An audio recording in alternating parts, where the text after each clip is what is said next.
Huida y destierro de Jacob. Bueno, es absolutamente indispensable que nos situemos de inmediato en el contexto histórico de este evento. Jacob está huyendo por su vida. La furia de su hermano Esaú es una amenaza de muerte real, y esto convierte a Jacob en un fugitivo que emprende un viaje completamente solitario, con una angustia indescriptible en el pecho. Imaginemos el escenario. Armado solo con un simple báculo, tiene que sobrevivir durante días cruzando una región árida y despiadada del antiguo Medio Oriente, dominada por tribus indómitas. La vestimenta típica de la época ofrece poquísima protección contra un clima tan hostil. Y por si esto fuera poco, en medio de este destierro, cuando el remordimiento más lo castiga, entra en escena Satanás para asediarlo. Y aquí debemos ser sumamente precisos con los hechos históricos y teológicos. No estamos hablando de una caricatura mitológica tonta. Este ser es un ángel caído, lleno de maldad, que se presenta tal cual es, totalmente desprovisto de cuernos y sin cola, pero con una presencia aterradora cuyo único objetivo es atormentar la mente humana y empujar a la desesperación total a quien teme haber perdido la bendición del cielo. Para entender toda la magnitud de esta historia, vamos a guiarnos por los siguientes puntos. Primero, la huida y visión celestial. Segundo, el voto en Betel. Tercero, amor, costumbres y engaño. Cuarto, el trabajo del pastor. Quinto, el verdadero buen pastor. Y finalmente, liberación y pacto final. Es un mapa fascinante que resume 20 larguísimos años de exilio, pasando de la más negra desesperación a revelaciones divinas extraordinarias, años de trabajo agotador y al final una liberación que es sencillamente innegable. Sección 1. Huida y visión celestial. Un corazón acongojado. Ha caído la noche del segundo día de fuga. Jacob está lejos, muy lejos de cualquier tipo de seguridad, sumido en una desolación absoluta.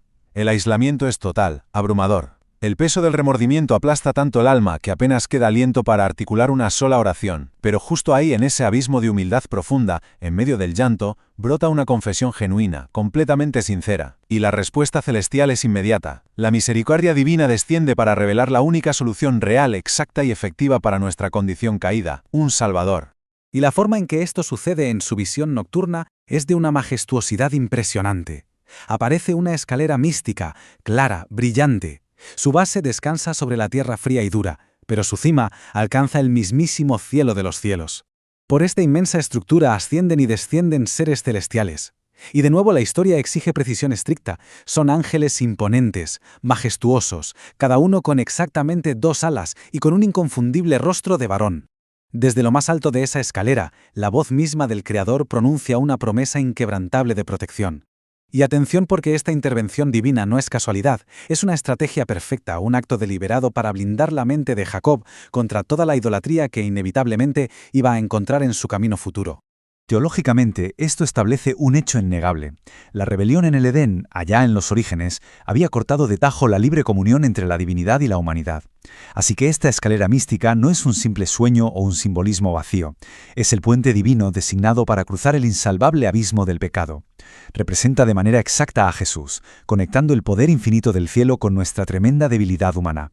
Es la única vía, el único medio señalado para restaurar esa gracia perdida. Es una verdad tan colosal y tan profunda que comprenderla en su totalidad requiere literalmente el estudio de toda una vida. Sección 2. El voto en Betel, casa de Dios. Llega el amanecer. El profundo y helado silencio de la noche envuelve esas colinas desoladas. Las figuras luminosas ya no están, dejando solo los contornos oscuros del paisaje antiguo y un cielo estrellado que empieza a desvanecerse. Pero al despertar, el asombro que embarga a Jacob es absoluto. De pronto comprende una realidad ineludible. Una presencia divina, invisible pero todopoderosa, llena por completo cada rincón de esa inmensa soledad. Y la reacción inmediata es fundamental.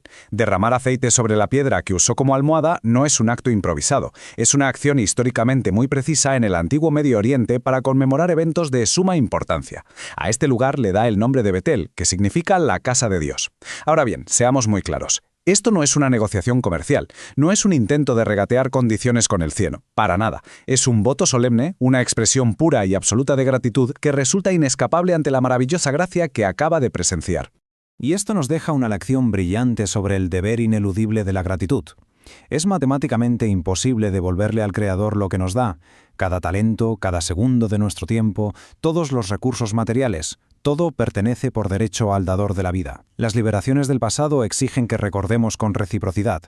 Y si lo pensamos bien, los privilegios que tenemos hoy en día superan con creces a los de la antigüedad, lo cual multiplica exponencialmente nuestras obligaciones.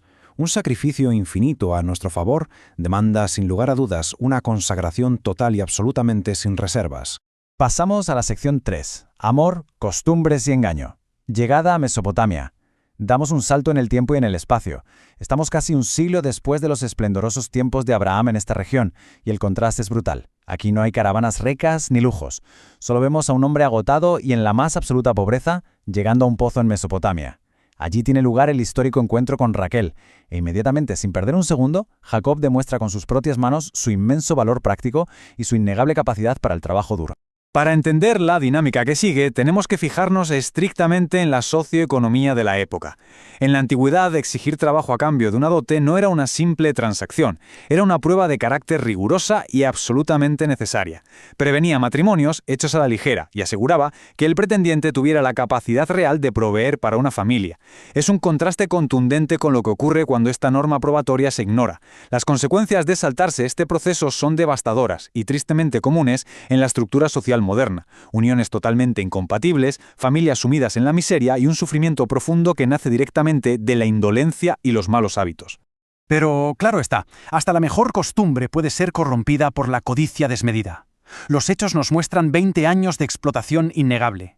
Labán, actuando con un egoísmo perverso, retiene la dote que legítimamente correspondía y ejecuta un engaño cruel, frío y calculado. Cambiar a la novia en la noche de bodas, sustituyendo a Raquel por Lea.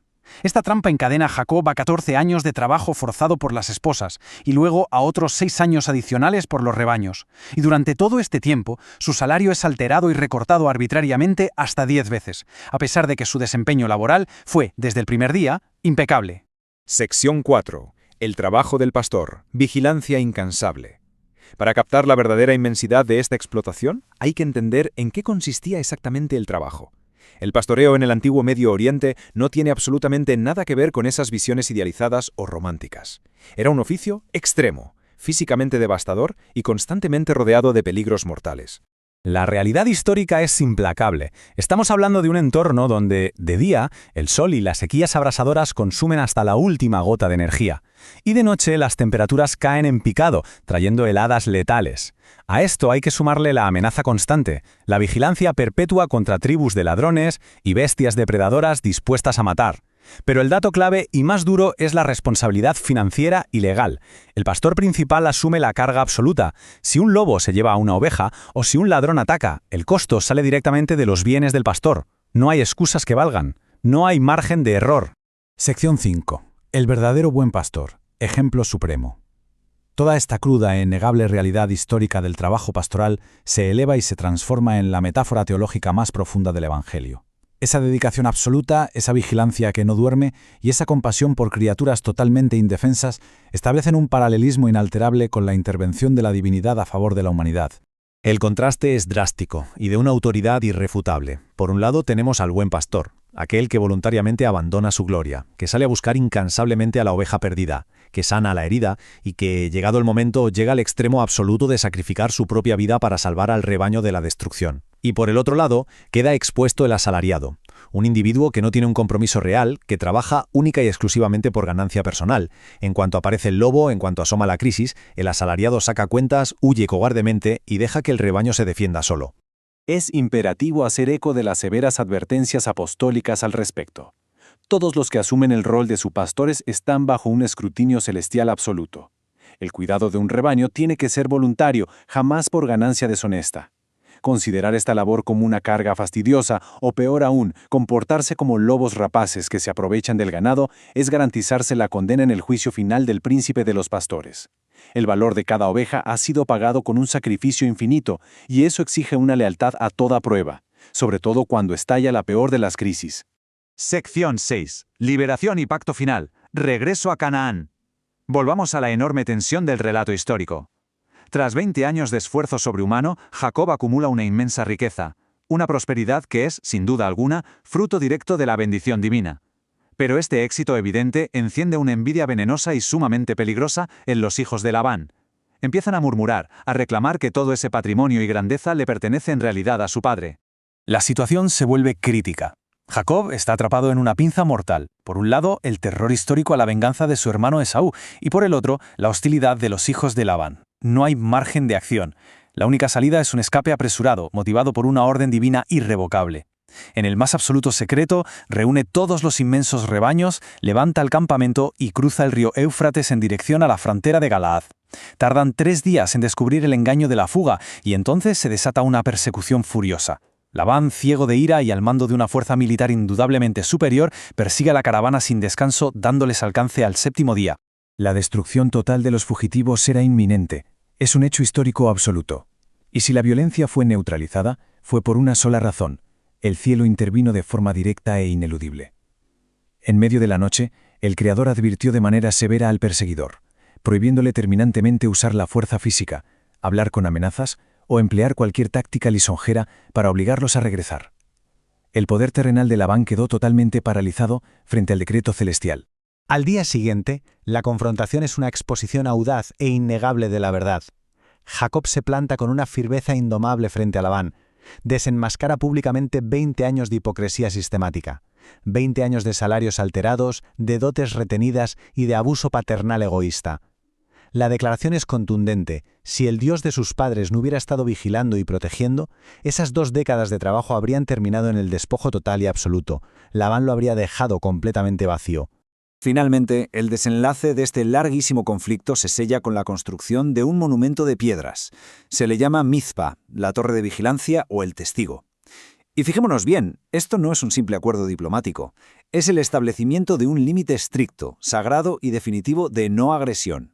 Un pacto solemne, ratificado con un festín que marca para siempre la separación histórica entre los descendientes directos de la promesa y los habitantes de Mesopotamia. Un límite que quedaría permanentemente vigilado por la justicia divina.